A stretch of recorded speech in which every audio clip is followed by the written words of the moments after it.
Tidak ada satupun orang di kota itu yang berani meragukan nama Arka Wijaya. CEO muda, dingin, dan selalu terlihat sempurna. Setiap langkahnya dihitung, setiap keputusan bisnisnya presisi. Ia dikenal bukan hanya karena kekayaannya, tetapi karena ketegasannya yang nyaris tak memiliki celah emosi. Namun, malam itu, untuk pertama kalinya dalam hidupnya, Arka merasa tak berdaya. "Arka, kamu sudah cukup lama sendiri." Suara ibunya terdengar lembut namun tegas. Di ruang keluarga yang luas dan sunyi, Arka duduk dengan jas masih melekati tubuhnya. Laptop bisnis baru saja ditutup, tapi pikirannya belum benar-benar pulang. "Ibu tidak memaksamu menikah sembarangan," lanjut sang ibu sambil mendorong sebuah map coklat ke arahnya. "Ibu hanya ingin kamu bahagia." Arka menatap map itu lama. Baginya, perjodohan adalah konsep kuno. Cinta seharusnya datang dari pilihan, bukan pengaturan. Namun, entah kenapa, tangannya tetap bergerak. Map itu dibuka. Dan disitulah dunia Arka mulai goyah. Selembar foto terpampang jelas. Seorang gadis muda dengan wajah sederhana namun bersih, tatapannya tenang, senyumnya tipis, seolah menyimpan banyak cerita yang tak terucap. Nama di bawah foto itu tertulis jelas. Nara Kayana. Ada denyut aneh di dada Arka. Bukan kagum, bukan tertarik, melainkan familiar. Apa aku pernah bertemu dengannya? Batinnya. "Dia mahasiswa tingkat akhir," ujar ibunya tanpa menyadari perubahan wajah Arka. "Anaknya cerdas, mandiri, dan sangat sopan. Ibu yakin dia cocok untukmu." Kata mahasiswa membuat jantung Arka berdegup lebih keras. Namun ia menepis perasaan itu. "Baik," jawab Arka singkat. "Saya akan menemuinya." Ia tidak tahu keputusan sederhana itu adalah awal dari konflik paling terlarang dalam hidupnya. Di sisi lain kota, di kamar kos yang sempit dan sederhana, Nara Kayana duduk di depan meja belajar kecilnya. Lampu meja menyala redup, menyoroti tumpukan buku dan catatan kuliah. Tangannya menggenggam ponsel dengan pesan panjang dari ibunya. "Nara, ibu tidak akan memaksamu. Tapi pria ini serius dan bertanggung jawab. Ibu hanya ingin hidupmu aman." Nara menarik nafas panjang. Ia bukan gadis yang bermimpi hidup mewah. Sejak kecil ia terbiasa berjuang sendiri. Kuliah sambil bekerja paruh waktu, menahan lapar dan menunda banyak keinginan. Perjodohan ini terasa seperti jalan keluar, sekaligus jalan yang menakutkan. "Aku akan bertemu dengannya," gumam Nara lirih. Ia tidak tahu pria yang akan ia temui adalah sosok yang selama ini hanya ia pandang dari kejauhan, dengan rasa hormat dan batas yang jelas. Hari itu tiba terlalu cepat. Kafe mewah dengan dinding kaca dan interior elegan terasa sangat asing bagi Nara. Ia datang mengenakan gaun polos warna biru muda, tak mahal tapi rapi. Tangannya dingin, jantungnya berdegup tak beraturan. Bagaimana kalau dia orang yang angkuh? Bagaimana kalau aku dianggap tidak pantas? Pintu kafe terbuka. Seorang pria tinggi melangkah masuk. Jas hitamnya jatuh sempurna di tubuhnya. Tatapannya tajam, langkahnya mantap. Dan dalam 1 detik, nafas Nara terhenti. Itu Pak Arka. Dunia seperti runtuh. Pria itu adalah Arka Wijaya, CEO yang sering menjadi dosen tamu di kelas manajemen bisnis. Pria yang selalu berdiri di depan kelas dengan wibawa dingin. Pria yang membuat seluruh mahasiswa terdiam hanya dengan 1 tatapan. Dan kini, dia adalah calon suaminya. Arka juga berhenti melangkah. Matanya membesar, wajahnya menegang. "Nara?" Suaranya tertahan di tenggorokan. Untuk pertama kalinya dalam hidup, Arka Wijaya kehilangan kendali atas ekspresinya. Tak ada yang bergerak, tak ada yang berbicara. Detik demi detik terasa seperti hukuman. Nara menunduk cepat, jari-jarinya mencengkram tas dengan gugup. "Pak, maksud saya, Mas Arka." Satu kata itu membuat dada Arka semakin sesak. Ini salah, ini tidak seharusnya terjadi. Ini melanggar semua batas yang ia pegang selama ini. Namun ketika Nara mengangkat wajahnya kembali, mata itu bergetar, menahan air mata. Arka sadar satu hal yang jauh lebih menakutkan. Ia tidak bisa berpura-pura ini tidak berarti apa-apa. Aku tidak tahu ini akan menjadi kamu, ucap Arka akhirnya. Jujur. Nara tersenyum pahit. Aku juga tidak pernah menyangka dosen yang aku hormati adalah pria yang akan dijodohkan denganku. Kalimat itu seperti pisau bermata dua. Mereka duduk berhadapan, dipisahkan oleh meja kecil dan jurang besar bernama status, aturan, dan stigma. Dan di sanalah, tanpa mereka sadari, sebuah perasaan berbahaya mulai tumbuh. Pelan, sunyi, tapi nyata. Sejak pertemuan di kafe itu, hidup Narakayana tidak pernah kembali sama. Langkahnya terasa berat setiap kali memasuki kampus. Lorong-lorong yang biasanya ia lewati tanpa beban, kini terasa menyesakan. Setiap suara tawa mahasiswa lain terdengar jauh, seolah ia berjalan sendirian di dunia yang berbeda. Dan di tengah semua itu, ada satu ketakutan terbesar yang terus menghantuinya. Arka Wijaya.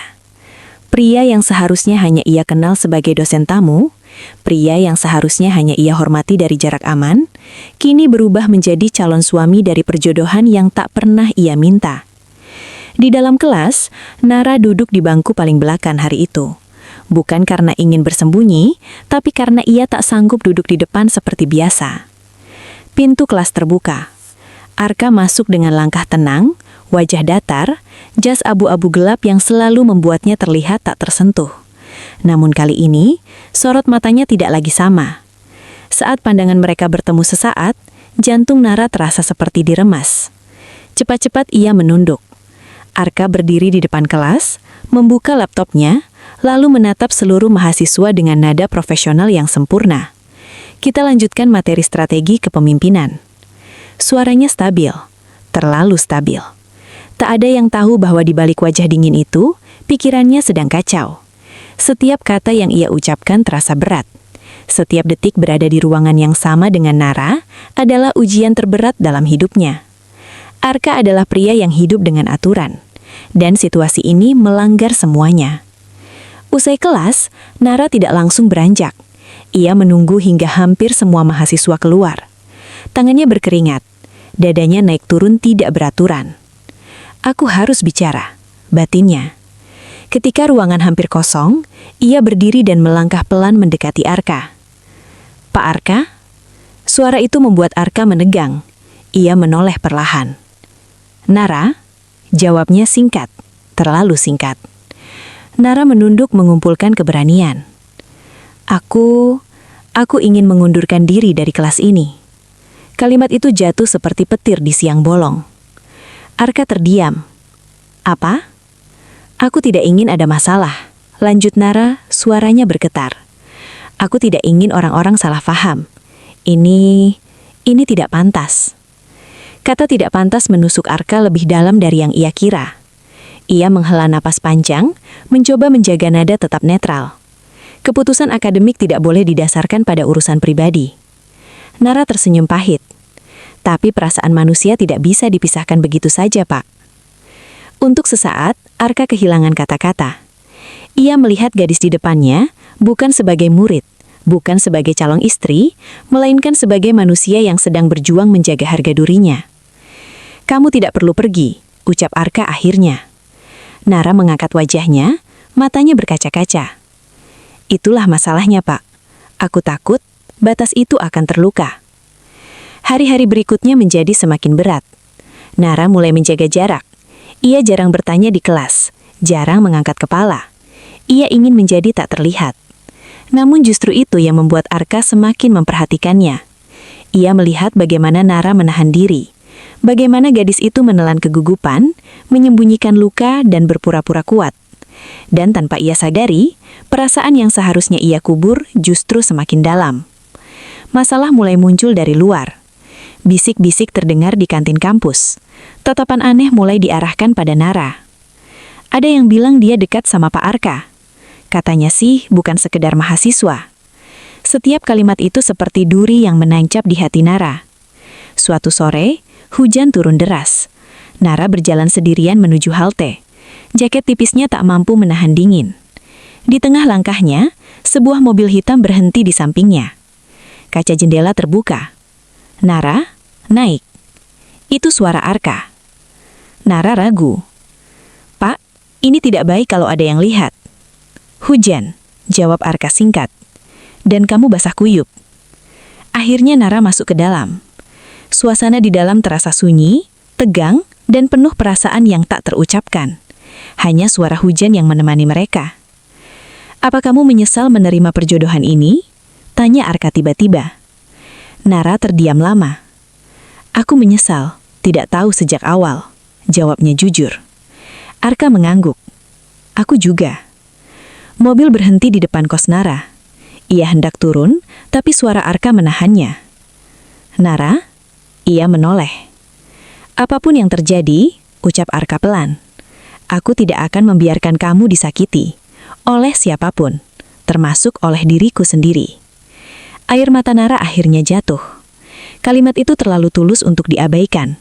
Terlalu berbahaya untuk diterima.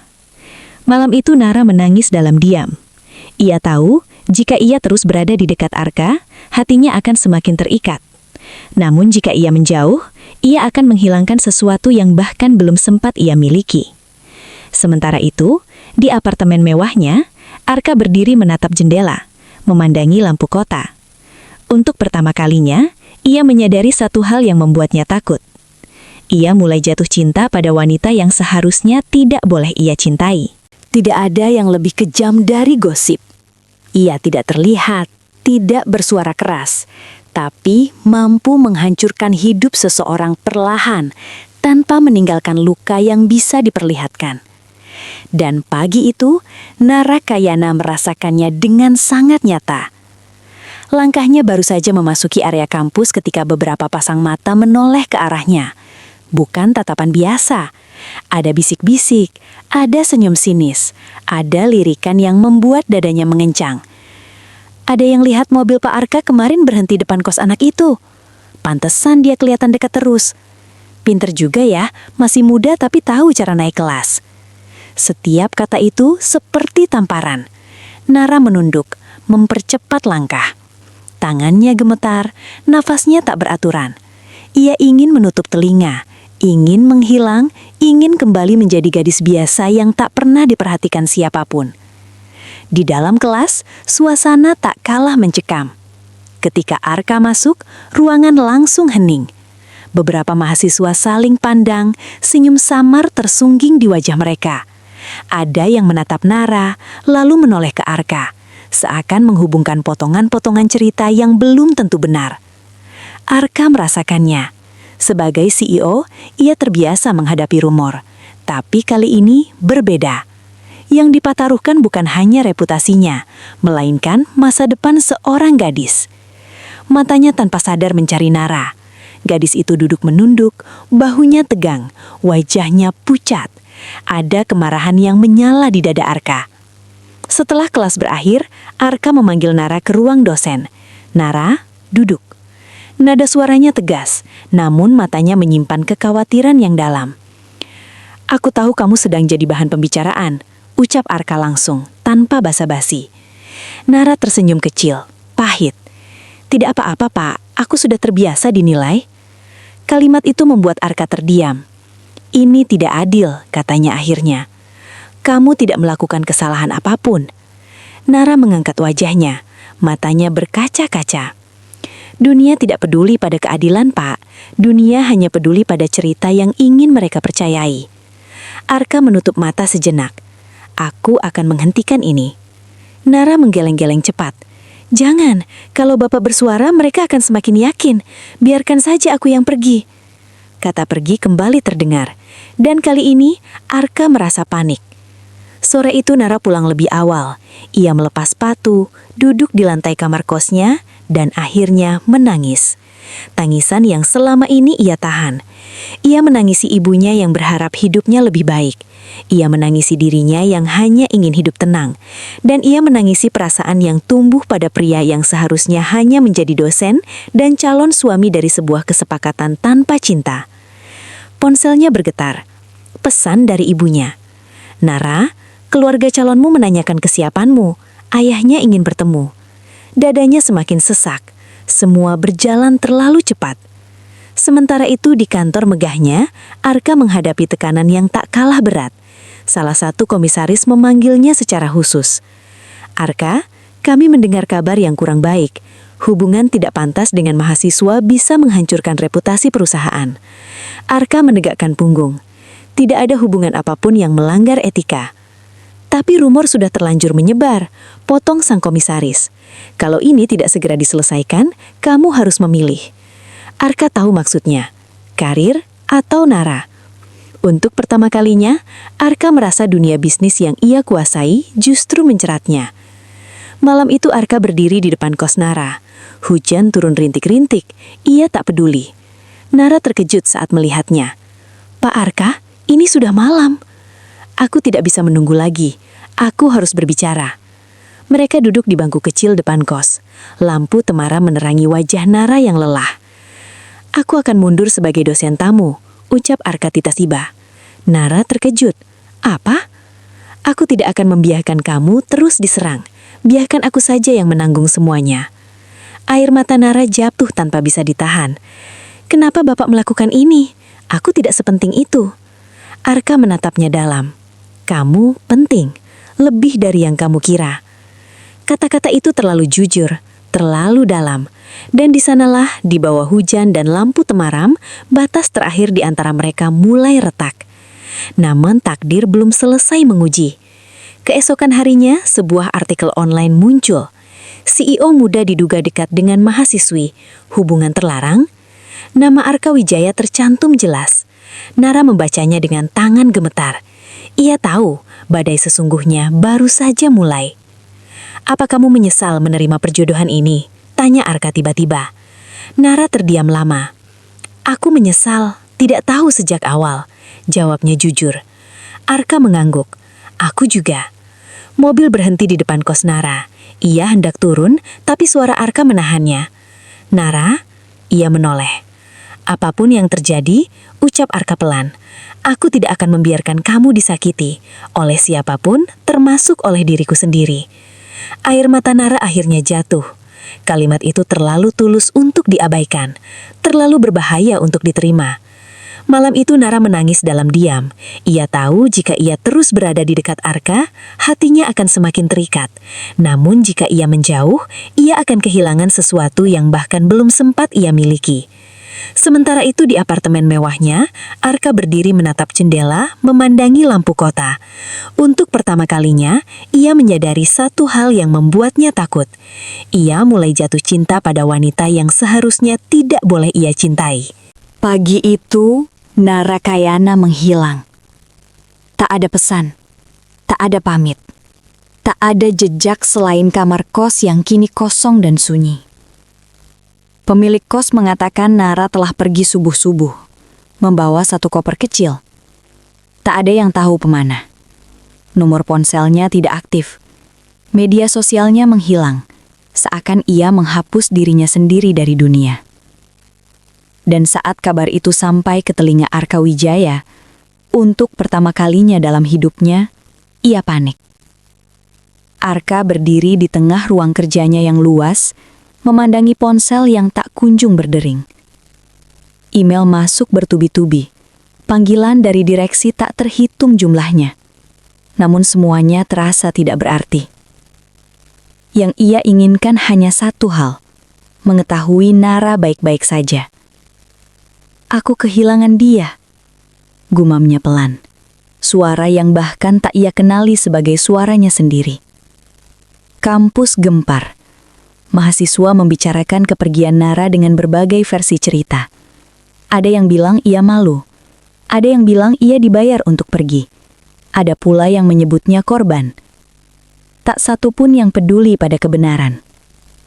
Arka menghentikan seluruh aktivitas mengajarnya hari itu.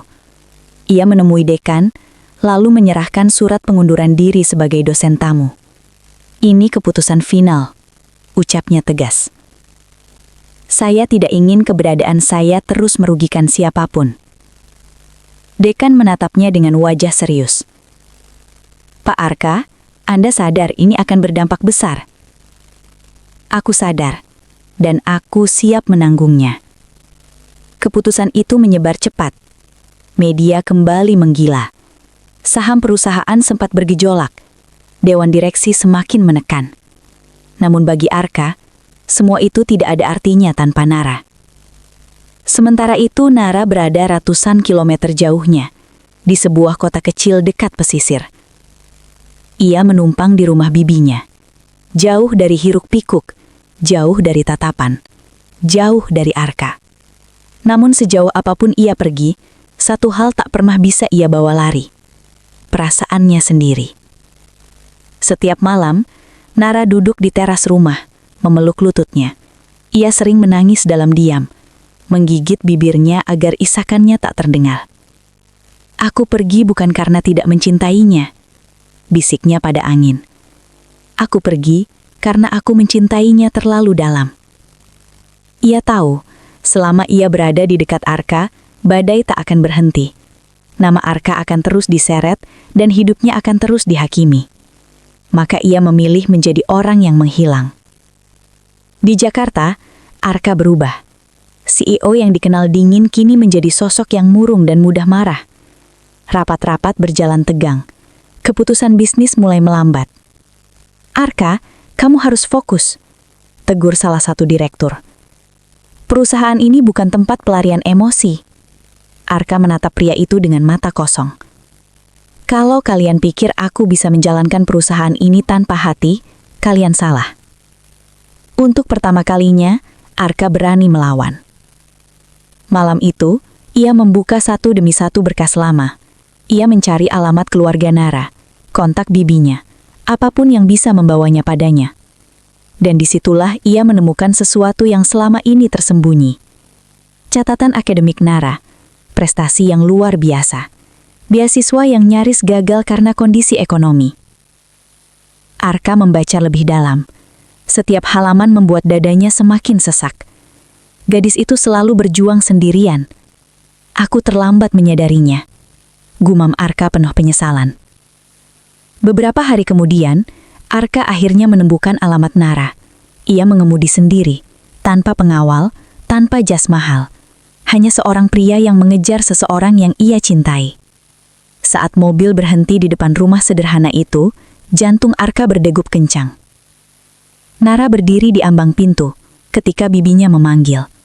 Dan saat mata mereka bertemu kembali, dunia terasa senyap. "Kenapa kamu datang?" tanya Nara lirih. "Aku tidak bisa kehilangan kamu," jawab Arka tanpa ragu. Nara tersenyum sedih. "Kamu sudah kehilangan banyak hal karena aku. Aku kehilangan diriku sendiri saat kamu pergi." Air mata Nara jatuh. Ia ingin memeluknya. Ia ingin kembali, namun ketakutan masih mengikat kakinya. "Pergilah Pak Arka," ucap Nara pelan. "Biarkan aku menyembuhkan luka ini sendiri." Kalimat itu menghancurkan Arka. Ia berdiri di sana, kalah. Namun saat Arka hendak pergi, bibi Nara memanggilnya. "Pak Arka," ucap wanita paruh bada itu. "Nara bukan gadis lemah, tapi dia terlalu baik untuk dunia yang kejam." Arka menatapnya penuh tekad. "Kalau begitu, izinkan saya menjadi dunia yang melindunginya." Untuk pertama kalinya, Arka menyadari satu hal. Cinta bukan tentang memiliki, tapi tentang berani bertahan meski harus menunggu. Hari-hari berlalu sejak pertemuan terakhir itu, namun bayangan Narakayana tidak pernah benar-benar pergi dari pikiran Arka Wijaya. Setiap sudut kota mengingatkannya pada Nara. Setiap kesunyian malam memanggil namanya. Bahkan ruang terjam megah yang dulu menjadi sumber kebanggaannya kini terasa kosong, dingin dan asing. Arka berdiri di depan jendela kantornya, memandangi gedung-gedung tinggi yang berkilau diterpa cahaya sore. Dulu, pemandangan ini membuatnya merasa berkuasa. Kini, yang ia rasakan hanyalah kehampaan. "Apa arti semua ini kalau aku kehilangannya?" gumamnya. Tekanan dari Dewan Direksi semakin keras. Sebuah rapat darurat digelar. Ruangan dipenuhi wajah-wajah tegang. Saham perusahaan kembali goyah setelah media mengangkat ulang isu lama tentang Arka dan mahasiswi. "Arka," ujar ketua dewan dengan nada dingin, "perusahaan tidak bisa terus menanggung resiko ini." Arka duduk tegak. "Apa yang kalian inginkan?" "Pernyataan publik, klarifikasi, dan satu hal lagi," lanjut pria itu. Kamu harus menjauh dari perempuan itu secara total. Kata-kata itu seperti pisau yang perlahan ditancapkan. Arka terdiam lama, lalu ia berdiri. Kalau itu harga yang harus dibayar, ucapnya tegas. Maka aku yang akan pergi. Ruangan mendadak gempar. Kamu gila, ini perusahaan yang kamu bangun. Arka tersenyum tipis. Perusahaan bisa aku bangun kembali, tapi hatiku tidak. Hari itu, Arka mengambil keputusan yang tidak pernah terbayangkan sebelumnya. Ia mengundurkan diri sebagai CEO aktif. Berita itu langsung meledak. Di kota kecil tempat Nara tinggal, televisi menyala di ruang tamu bibinya. CEO muda Arka Wijaya mengundurkan diri di tengah kontroversi. Nara terpaku. Tangannya gemetar. Dadanya terasa nyeri. Tidak, bisiknya. Air mata mengalir tanpa bisa ia hentikan. Ia tahu pengorbanan itu untuknya. Kenapa kamu sejauh ini? Isaknya. Aku tidak pernah memintanya. Malam itu Nara tidak bisa tidur. Kenangan bersama Arka kembali menyerbu. Tatapan matanya, suaranya yang tenang, cara ia melindunginya tanpa pernah meminta imbalan. Dan untuk pertama kalinya, Nara berhenti menyangkal. Ia mencintai Arka Wijaya. Keesokan harinya, Nara menerima kabar dari ibunya. Nara, calon suamimu, Arka, dia tetap ingin melanjutkan pernikahan. Keluarganya akan datang. Nara terdiam lama. Pernikahan, kata yang dulu terasa asing kini terasa menakutkan. Bu, aku hanya gadis biasa, ucap Nara dengan suara gemetar. Dunia Mas Arka terlalu besar untukku. Ibunya terdiam sejenak. Justru karena itu dia memilihmu. Kalimat itu membuat air mata Nara jatuh lagi. Arka datang beberapa hari kemudian, bukan sebagai CEO, bukan sebagai dosen, tapi sebagai pria biasa. Ia mengenakan kemeja putih sederhana, tanpa jas mahal, tanpa pengawal. Saat berdiri di depan rumah Bibi Nara, ia terlihat lebih kurus, lebih lelah, namun matanya tetap menyimpan keteguhan yang sama. Aku tidak datang untuk memaksamu, ucap Arka pelan ketika mereka duduk berhadapan. Aku hanya ingin kamu tahu satu hal. Nara menatapnya, matanya merah. Aku memilihmu, lanjut Arka. Bukan karena perjodohan, bukan karena tanggung jawab, tapi karena aku mencintaimu. Kata itu akhirnya terucap, sederhana, jujur, dan menghancurkan pertahanan terakhir Nara. Aku takut, bisik Nara. Aku takut menjadi alasan kamu kehilangan segalanya. Arka tersenyum lembut. Aku justru menemukan diriku sendiri karena kamu. Air mata Nara jatuh deras. Untuk pertama kalinya, ia tidak menahannya. Di malam yang tenang, Nara membuka buku catatan lamanya. Di sana tertulis mimpi-mimpi kecil yang pernah ia kubur. Ingin hidup bahagia, ingin dicintai tanpa syarat, ingin berani memilih dirinya sendiri. Dan ia menyadari satu hal, menghindari cinta juga bisa menjadi bentuk ketakutan. Keesokan harinya, Nara membuat keputusan. Ia menelpon Arka. Aku siap bertemu keluargamu, ucap Nara lirih. Tapi bukan sebagai gadis yang diselamatkan. Arka tersenyum lega. Melainkan sebagai wanita yang memilih, jawab Nara tegas. Hari itu, Nara Kayana melangkah ke dunia yang sama sekali asing baginya. Gedung megah milik keluarga Wijaya berdiri angkuh, dikelilingi taman rapi dan pagar tinggi. Setiap langkah Nara terasa berat, seolah lantai marmer itu bisa menilai siapa dirinya. Ia mengenakan gaun sederhana warna putih gading. Tidak mencolok, tidak mahal, tapi rapi dan sopan. Tangannya dingin, namun genggaman Arka Wijaya di sampingnya terasa hangat. Satu-satunya hal yang membuatnya bertahan. Kalau kamu ingin pergi, kita bisa berbalik sekarang, bisik Arka. Nara menggeleng pelan. Aku tidak ingin lari lagi. Pintu besar itu terbuka. Di dalam, duduk orang-orang yang selama ini Nara hanya lihat di berita dan majalah bisnis. Ayah Arka, Surya Wijaya duduk di kursi utama. Tatapannya tajam, dingin, penuh wibawa.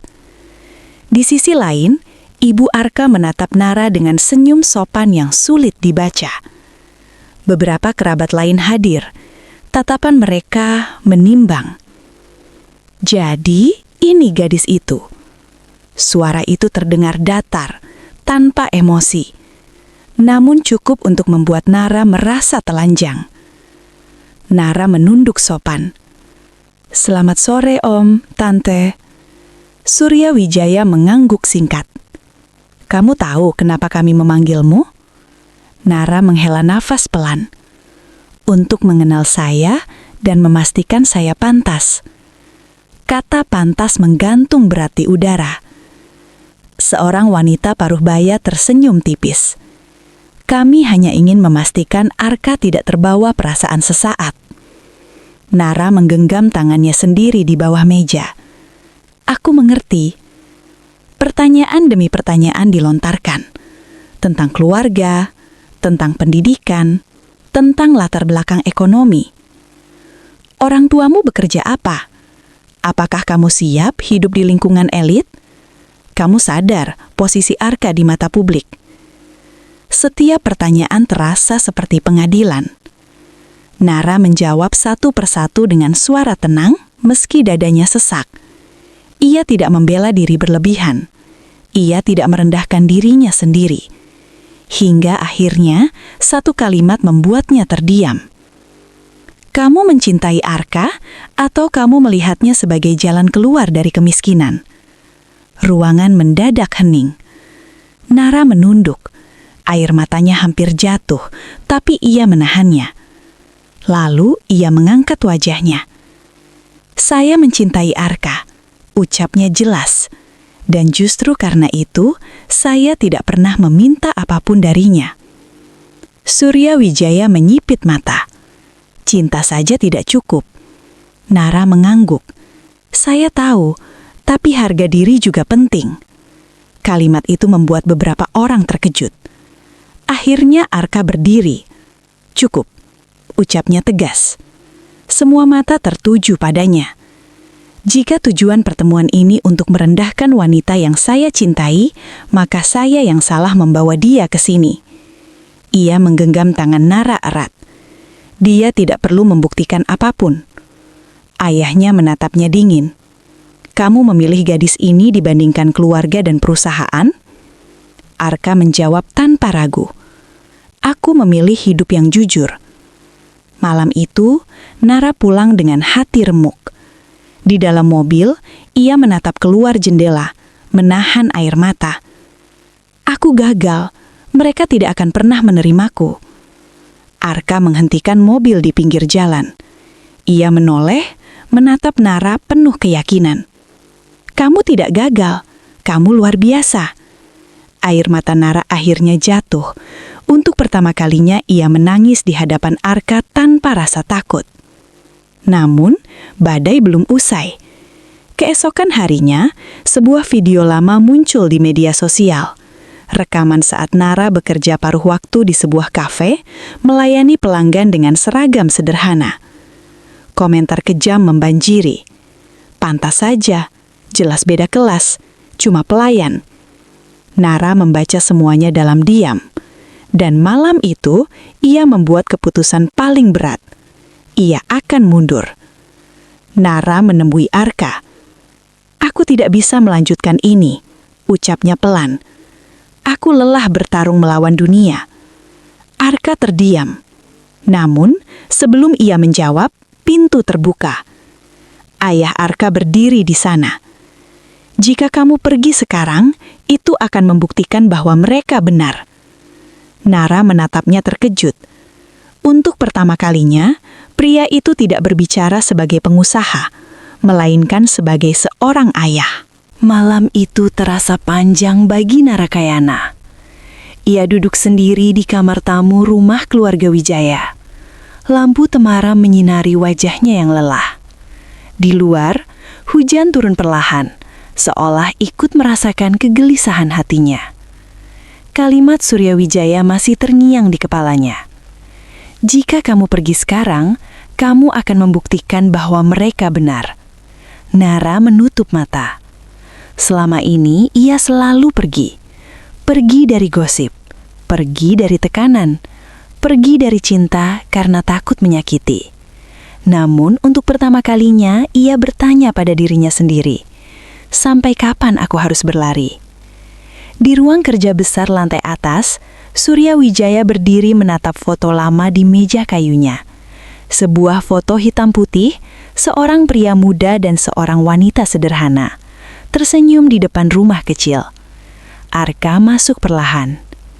"Ayah," ucapnya. Surya tidak menoleh. "Kamu tahu siapa wanita di foto itu?" Arka menggeleng.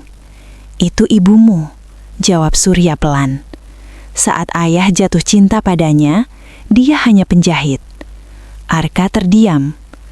Keluarga ayah menentang keras. Mereka bilang ibu tidak pantas. Lanjut Surya dengan suara berat. Tapi ayah memilihnya, dan selama puluhan tahun ayah tidak pernah menyesal. Arka merasakan dadanya sesak. "Lalu kenapa ayah begitu keras pada Nara?" tanyanya. Surya akhirnya menoleh. "Karena ayah takut kamu terluka seperti dulu." Pagi itu seluruh keluarga kembali berkumpul. Nara duduk dengan tangan terlipat di pangkuannya. Wajahnya tenang meski jantungnya berdegup kencang. Surya Wijaya berdiri.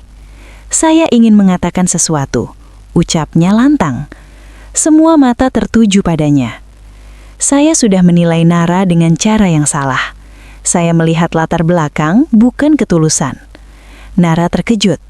Arka menatap ayahnya, nyaris tak percaya. Gadis ini tidak datang membawa tuntutan. Dia datang membawa keberanian.